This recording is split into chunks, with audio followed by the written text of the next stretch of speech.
जिसने CCTV footages चुराई वो 9 मई का असल किरदार है। उसने जानबूझकर ये मलबा पीटीआई पे डाला क्योंकि हकायक ये लाने नहीं चाहते। और आज दौरान समात बीबी साहबा ने भी साफियों से बात की। साफियों से बात करते उन्होंने बताया कि किस तरह इमरान खान साहब को अटक जेल में रखा गया, कैसे वहां पर कीड़े जो हैं वो दिन को होते थे क्योंकि मीठा फेंका हुआ था, और रात को इसी तरह से जो मक्खियों बन्नू में ऑपरेशन हुआ। खान साहब ने अपना मौक़िफ़ क्लियर उसके ऊपर दिया है। बन्नू के ऊपर खान साहब ने बात की है। उन्होंने कहा है कि ये 69 लोगों के ऊपर गोलियां चलाई गई हैं, ये वो अमन मार्च था और वो कोई असले वाला मार्च नहीं था कि वो असला लेकर आ रहे थे। और उसके ऊपर उन्होंने कहा है कि केपी गवर्नमेंट जो है वो सीएम साहब से फौरन आप जाकर बात करो। उन्होंने कहा कि फौरन इसके ऊपर इंडिपेंडेंट तहकीकात होनी चाहिए। इंडिपेंडेंट तहकीकात जो है उसके जरिए जो उसमें किरदार सामने है उनके खिलाफ उन्होंने कार्रवाई का कहा है। और 1 साल के बाद फिर खारिज कर दी गई। बहाना क्या था, मामला क्या था कि अगर केस खान साहब के खत्म होते हैं तो यहाँ से नए केस के अंदर गिरफ्तारी डाल दी जाए, बेल खारिज कर दी जाए। तो हम आपको बताना चाहते हैं कि इस तरह से पॉलिटिकल विक्टिमाइजेशन की जा रही है। और बीबी साहबा को जब नैब की टीम गई तो इन्होंने कहा जी कि नैब की टीम आई हुई है। बीबी साहबा को गेट के बाहर नहीं आने दिया गया, गेट के अंदर से, यानी कि जो कंपाउंड था वो कम्प्लेक्स का, अडयाला जेल का, उसके अंदर से ही गिरफ्तार किया गया। और आज उन्होंने बताया कि ये बताया गया कि ये नैब की टीम है, खवातीन थी, जिसने एक ने तो सामने जो है वो चादर लपेटी हुई थी, पता नहीं चल रहा था कि इसका क्या रैंक है, क्या मामला है। तो उन्होंने कहा कि उसने बाकायदा मुझे धक्का दिया। तो हम ये नैब के खिलाफ इस हवाले से कार्रवाई करने जा रहे हैं। उन्होंने हमें इंस्ट्रक्शंस दी हैं और इनके खिलाफ कार्रवाई होगी। नंबर 3 बात यह है कि काजी फायजी साहब उनके खिलाफ रेफरेंस फाइल कर रहे हैं। नंबर 4 बात यह है कि आमिर फारूक साहब उनके खिलाफ हम रेफरेंस फाइल कर रहे हैं। नंबर 5 जो चीफ इलेक्शन कमिश्नर है और मेंबरान है, इनके खिलाफ हम रेफरेंस जो है वो फाइल कर रहे हैं। और ये नेक्स्ट वीक के अंदर आप देखेंगे कि रेफरेंस इनके खिलाफ फाइल हो जाएंगे। और खान साहब ने 9 मई के हवाले से भी ये बात की है कि जिसने सीसीटीवी फुटेजेस चुराई वो 9 मई का असल किरदार है। उसने जानबूझकर ये मलबा पीटीआई पे डाला क्योंकि हकायक ये लाने नहीं चाहते।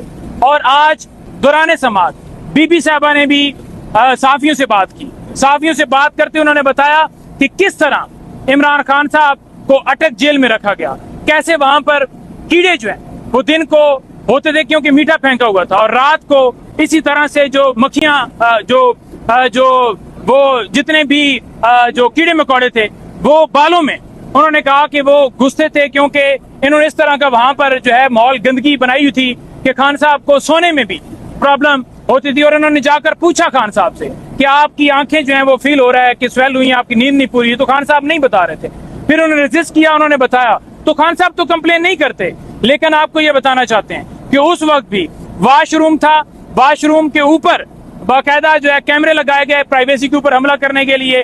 और उसके साथ साथ ये बताएं कि 3 दिन खान साहब को बाकायदा, यानी कि कोई उनको ऐसी फैसिलिटी नहीं थी कि कोई चारपाई दी जाए, और 3 दिन के बाद एक चादर दी गई, और 15 दिन के बाद एक ऐसा वो आप कह लें कि सोफा टाइप वो चारपाई दी गई जिसके ऊपर बंदा मुकम्मल सो नहीं सकता था। तो ये खान साहब ने क्लेम नहीं किया, ये बातें उन्होंने बीबी साहब को बताई। उन्होंने कहा कि ये वक्त आ गया है कि लोगों को बताने का। तो उस वक्त भी हम आवाज उठाते रहे कि मेडिकल के हवाले से जो हमारे हमेशा तहफ़्फ़ुज़ात रहे हैं कि खान साहब को स्लो फूड पॉइजनिंग की जा सकती है, तो वो पिटीशन हमने इस्लामाबाद हाई कोर्ट में दायर की थी। उस पिटीशन के ऊपर आज तक कोई कार्रवाई नहीं की गई। तो उन्होंने आज फिर यही बात की कि क्यों नहीं कार्रवाई की गई, और अगर साबका वजीर आजम की सिक्योरिटी के हवाले से इंतजामात नहीं किए जा सकते तो फिर किस चीज के होंगे। और जो बन्नू में ऑपरेशन हुआ, खान साहब ने अपना मौक़िफ़ क्लियर उसके ऊपर दिया है। बन्नू के ऊपर खान साहब ने बात की है। उन्होंने कहा है कि ये 69 लोगों के ऊपर गोलियां चलाई गई हैं, ये वो अमन मार्च था और वो कोई असले वाला मार्च नहीं था कि वो असला लेकर आ रहे थे। और उसके ऊपर उन्होंने कहा है कि केपी गवर्नमेंट जो है वो सीएम साहब से फौरन आप जाकर बात करो। उन्होंने कहा कि फौरन इसके ऊपर इंडिपेंडेंट तहकीकात होनी चाहिए। इंडिपेंडेंट तहकीकात जो है उसके जरिए जो उसमें किरदार सामने है उनके खिलाफ उन्होंने कार्रवाई का कहा है। और उन्होंने ये भी कहा है कि मुल्क की मुआशत जो है वो किसी सूरत ऊपर नहीं जा सकती जब आपके मुल्क के अंदर रूल ऑफ लॉ नहीं होगा। और जब तक आपके मुल्क के अंदर रूल ऑफ लॉ नहीं होगा, आपका मुल्क आगे नहीं बढ़ सकता। तो उन्होंने ये भी बताया है कि जो फॉर्म 47 वाले बैठे हुए हैं, ये किसी सूरत नहीं चाहेंगे कि मुल्क में कानून की बालादस्ती हो, क्योंकि इनके इंटरेस्ट जो हैं वो दूसरी तरफ खड़े हैं। ये करप्ट लोग हैं, ये माफिया हैं। अगर ये मेरिट की बात करेंगे, इंसाफ की बात करेंगे, रूल ऑफ लॉ की बात करेंगे, तो इन्हें पैसा पाकिस्तान लाना पड़ेगा। तो ये किसी सूरत नहीं चाहेंगे कि इनका मुल्क जो है आइन के मुताबिक चले। और मरियम नवाज ने जो स्टेटमेंट दी है, खान साहब ने उसके ऊपर भी बात की है कि ये स्टेटमेंट देकर जजेस को प्रेशर में डालना चाहती है। ये स्टेटमेंट देकर चाहती है कि जज जो हैं, जो इंसाफ के ऊपर मबनी फैसले दे रहे हैं, वो ना दें।